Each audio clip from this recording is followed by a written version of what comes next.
আল্লাহ পাক রব্বুল আলামিনের কাছে দোয়া করে, রব্বুল আলামিন, মক্কার জমিনে ইসলাম প্রচার করা অনেক কষ্টকর ব্যাপার হয়ে গিয়েছে মাবুদ।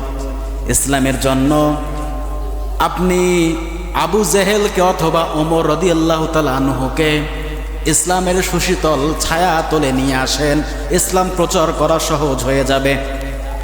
আল্লাহ পাক রব্বুল আলামিন আবু জেহেলকে কবুল করলেন না, কবুল করলেন ওমর রাদিয়াল্লাহু তাআলা আনহুকে। কথা বলেন ঠিক কিনা? কারণ তো আছে। আবু জেহেলও মানুষ, আবু জেহেলকে আল্লাহ পাক সৃষ্টি করেছেন, ওমর রাদিয়াল্লাহু তাআলা আনহুকে আল্লাহ পাক সৃষ্টি করেছেন। আবু জেহেলকে কবুল করলেন না, কিন্তু ওমরকে কবুল করলেন। কারণ কি?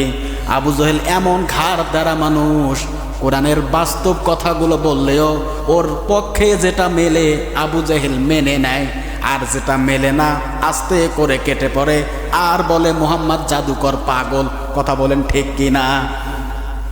আবু জেহেল এরকম কোয়ালিটির লোক, যেটা মেলে মেনে নেয়। একবার মজলিসের মধ্যে ওমর ইবনুল খাত্তাব রাদিয়াল্লাহু তাআলা আনহু, আবু জেহেল ও আবু সুফিয়ান সবাই মজলিসের মধ্যে বসে আছে। মজলিসের মধ্যে সিদ্ধান্ত নিল, এই মুহাম্মদ রাসূলুল্লাহকে হত্যা করা লাগবে। কেমন সাহসী আছে, দাঁড়ান। ওই সময়ের মধ্যে ওমর বাঘ ছিল, বাঘ। এমন সাহস, বীর যোদ্ধা ওমর, এতটাই শক্তিশালী বীর পুরুষ ছিলেন ওমর।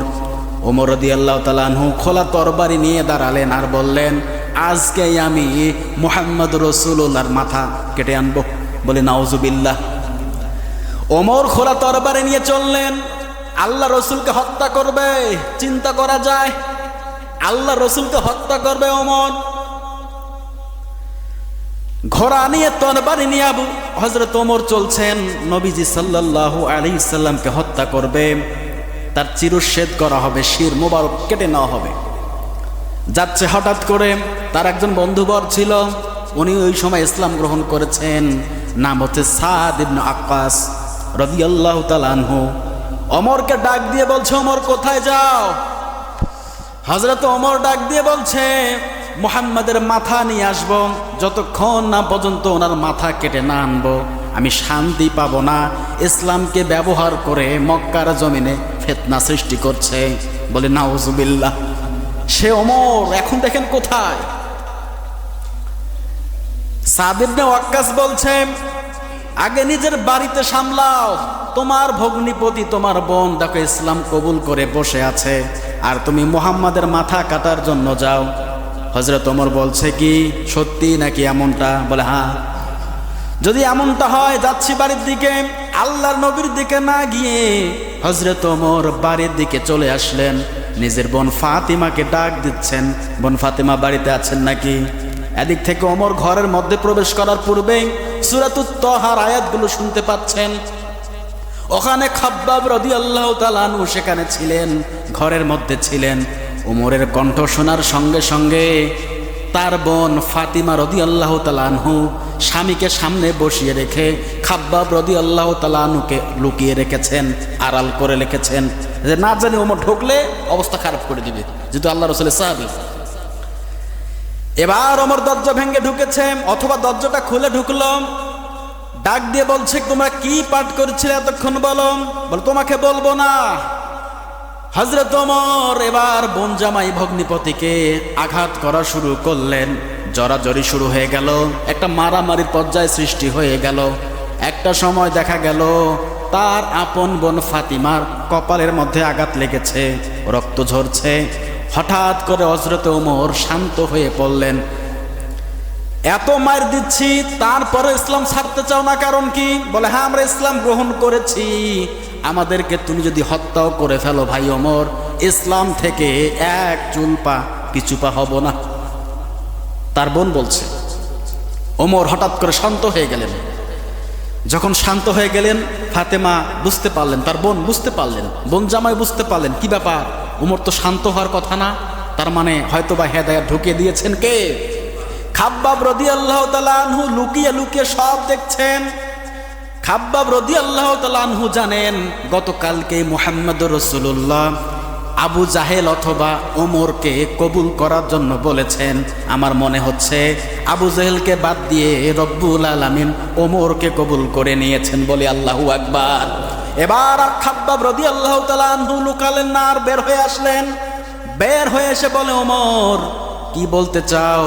এটা ইসলামের কথা, কোরআনের কথা আমরা পাঠ করছিলাম। বলে আমাকে দাও, আমি একটু পড়তে চাই। এবার বোন বলছে, না ভাই পড়া যাবে না, আগে পবিত্র হয়ে আসেন, গোসল করে আসেন, উজু করে আসেন, এরপরে এটা আপনি পড়তে পারবেন। হযরত ওমরের রাগ ঠান্ডা হয়ে গেল, শীতল হয়ে গেল। কি ব্যাপার, বোনকে এতটা আঘাত করলাম, বোন জামাইকেও এতটা আঘাত করলাম, তারপরেও তাদের সিদ্ধান্ত থেকে যারা পিছু ফিরছে না, কারণ কি?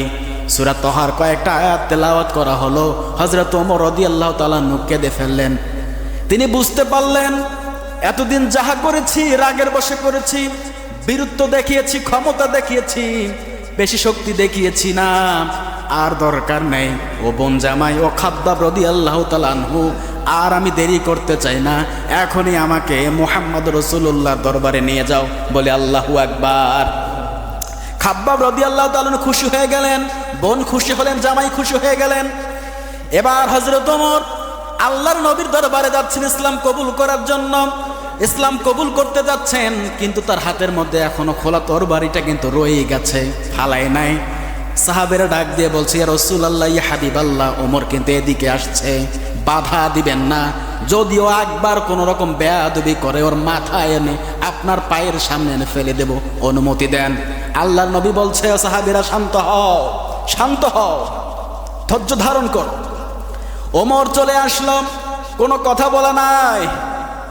ওমর এসে আল্লাহর নবীর পায়ের মধ্যে তার তরবারিটা রেখে বলছেন, ইয়া রাসূলুল্লাহ, ইয়া হাবিবাল্লাহ, এতদিন ভুল পথে ছিলাম, আমি অন্যায়ভাবে মানুষের উপর জুলুম করেছি, মুসলমানদের উপর জুলুম করেছি, অত্যাচার করেছি। ইয়া রাসূলুল্লাহ, ইয়া হাবিবাল্লাহ, আর জুলুম করতে চাই না, আর আমি অন্যায় করতে চাই না, আমাকে কালিমা পড়ে আপনার ধর্মে শামিল করে নেন, বলে আল্লাহু আকবার। ওমর রাদিয়াল্লাহু তাআলা আনহু ইসলাম গ্রহণ করলেন। ইসলাম গ্রহণ করার পরপরই, কারণ ওমর ছিল শক্তিশালী মানুষ, সবাই ভয় পেত। মক্কার আবু জেহেলও ভয় পেত, কারণ ওমর কথা শোনে না, ও কথায় কথা তরবারি করে চালিয়ে দেয়। আল্লাহর নবীকে বলছে, রাসূলুল্লাহ, ইয়া হাবিবাল্লাহ, এই কোরআন তো সত্য। বলে, হ্যাঁ ওমর, কোরআন কিন্তু সত্য। যেহেতু কোরআন সত্য, ইয়া নবী, একবার আমাকে অনুমতি দেন, কাবার প্রান্তরে গিয়ে একবার আল্লাহু আকবার স্লোগান দিয়ে পুরা কাবা ঘরকে মুখরিত করব। এবার ওমর দলবল নিয়ে কাবা ঘরে গিয়ে বলে, নারায়ে তাকবীর, আল্লাহু আকবার। মাথা বাড়িয়ে আবু সুফিয়ান দেখে, আবু জেহেল দেখে, এদের মাথা ঘুরে গেছে, কি ব্যাপার? পাঠালাম মাথা নেওয়ার জন্য, অথচ গিয়ে ইসলাম কবুল করে আবার কাবা ঘরের প্রান্তরে এসে আল্লাহু আকবার স্লোগান দেয়। এদিকে ভয় পায়, না না, সামনে যাওয়া যাবে না, সামনে গেলেই হত্যা করে ফেলবে, ভয় পায়, আবার ফির চিন্তাও করে। এইদিকে আবু জেহেল রেগে মেগে ক্ষিপ্ত হয়ে গেছেন, সবাইকে বশ করে নিচ্ছেন। মুহাম্মদ বশ করে নিলেন কে? কোরআনের সুশীতল ছায়া তলে যে ব্যক্তিটা একবার প্রবেশ করবে, আমার আল্লাহ পাক রব্বুল আলামিন তার জীবনটাই পরিবর্তন করে দিতে পারে কি পারে না? অবশ্যই পারে। কোরআন সব থেকে বড় একটা কিতাব, যে কিতাব হেদায়েত নেওয়ার জন্য যথেষ্ট। যে বাবার পিছনে ছুটছেন, যে নেতার পিছনে আপনি ছুটছেন, কি দিচ্ছে আপনাকে, আপনি বলেন তো? আল্লাহ পাক রব্বুল আলামিন হযরত ওমর রাদিয়াল্লাহু তাআলা আনহুকে কবুল করলেন, আর আবু জেহেলকে কবুল করলেন না। কারণ কি? কারণ হচ্ছে এটাই, আল্লাহ রসুল ভালো করে বুঝতে পেরেছেন আল্লাহ পাক কবুল করবেন ওই ব্যক্তিটাকে যে সত্যকে সত্য জানার পরেও স্বীকার করে নেয়। কথা বলেন ঠিক কিনা? আজকে কোরআন দিয়ে তাফসীর করার পরেও, কোরআন দিয়ে আলোচনা করার পরেও এক দলের বিরুদ্ধে চলে যায়। ওরা জানে কোরআন থেকে হুজুর দেখে দেখে তাফসীর করছে, বোঝে, তারপরেও নেতা ছাড়তে পারে না। কথা বলেন ঠিক কিনা?